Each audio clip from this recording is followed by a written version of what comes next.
प्यारे बच्चों, बड़ी माँ की कहानियों में आपका स्वागत है। आज की हमारी कहानी का शीर्षक है रिश्ता रसगुल्ला। एक कतार में दावत करती जाती चींटियों को देखकर ही माँ समझ गई कि संजू यहीं कहीं आसपास होगा। रसगुल्ला चुरा तो ले गया, पर रस टपकाता चोरी का सबूत छोड़ गया। अब संजू की माँ क्या करेगी, ये माँ जाने या संजू। चींटियों को इससे क्या, उनकी तरफ से संजू रोज रसगुल्ला खाए। बात सिर्फ रसगुल्ले की नहीं थी। बात यह थी कि संजू का ध्यान पढ़ाई से ज़्यादा मिठाई में था। बच्चा अच्छे से ना खाए तो माँ को चिंता होती है, पर बच्चा सिर्फ खाए तो माँ को और ज़्यादा चिंता होती है।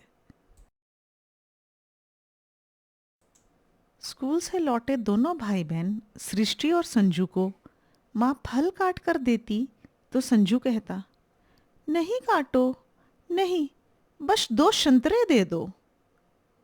खाना खाने के बाद कहता, बस 2 सेब दे दो। कितना टोकती माँ, हर बार टोकना माँ को भी अच्छा नहीं लगता। गोल मटोल गोरा सा संजू बहुत प्यारा लगता था। हल्की निकली तूंद उसके प्यारेपन को और बढ़ा देती थी। पढ़ाई लिखाई से कोई खास मतलब नहीं, खेलना खाना खुराफात करना उसका मुख्य धर्म था। सृष्टि दीदी को इतनी इतनी देर पढ़ते देखता तो सोचता, इतना क्यों पढ़ना होता है? कैसे कोई एक ही जगह पर बैठा रह सकता है? कोई कैसे बिना खाए रह सकता है? फिर अपने सवालों का पिटारा उठाकर बाहर खेलने चला जाता।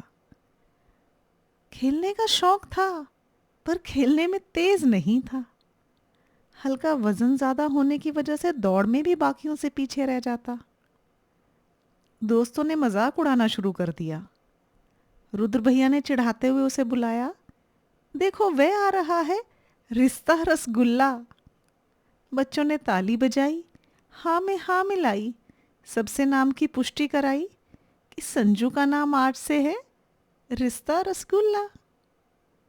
संजू का मन आहत हुआ, भागकर दीदी के पास आया और रोकर सारा किस्सा सुनाया। दीदी ने उसे ध्यान से देखा। गोल गोल चेहरे पर लटकते गाल, प्यारी सूरत। दीदी के मुंह से निकल गया, रिश्ता रसगुल्ला, कितना प्यारा नाम है। आज से हम भी रिश्ता रसगुल्ला ही बुलाएंगे तुम्हें। अब तो आहत मन को ठेस पहुंची। क्रोध से भरा माँ के पास आया और जोर से चिल्लाया, माँ, आज के बाद मैं मिठाई नहीं खाऊंगा। माँ उसके प्यारे से प्रण को नजरअंदाज करती हुई अंदर चली गई। अगले दिन संजू खेलने गया तो रोहन चिल्लाया, ओए रसगुल्ले, बॉल पास कराना। खेल छोड़कर घर आ गया। दीदी ने प्यार से कहा, ओए रसगुल्ले, आजा कहानी पढ़ें। गुस्से में फूलकर कुप्पा हो गया और जोर से अपना प्रण दोहराया, अब कभी मिठाई नहीं खाऊंगा। गुस्से से भरे चेहरे में सृष्टि दीदी को वह और भी प्यारा लगा। आज सृष्टि का रिजल्ट आया था। कक्षा में प्रथम आने पर माँ ने अपनी सखियों को दावत पर बुलाया था। रसगुल्ले एक बड़े कांच के कटोरे में सजाकर फ्रिज में रखे और माँ पकौड़े तलने लगी। माँ की सखियाँ आईं, बधाई दी और बच्चों की पढ़ाई पर चर्चा शुरू हुई। संजू को ये सब बातें उबाऊ लगती हैं, तो वह चर्चा का हिस्सा नहीं था। माँ चाय के साथ पकौड़े लाई, रसगुल्ले का कटोरा बाहर निकाला, पर यह क्या? ये तो किसी भूखे के पेट की तरह बिल्कुल खाली था।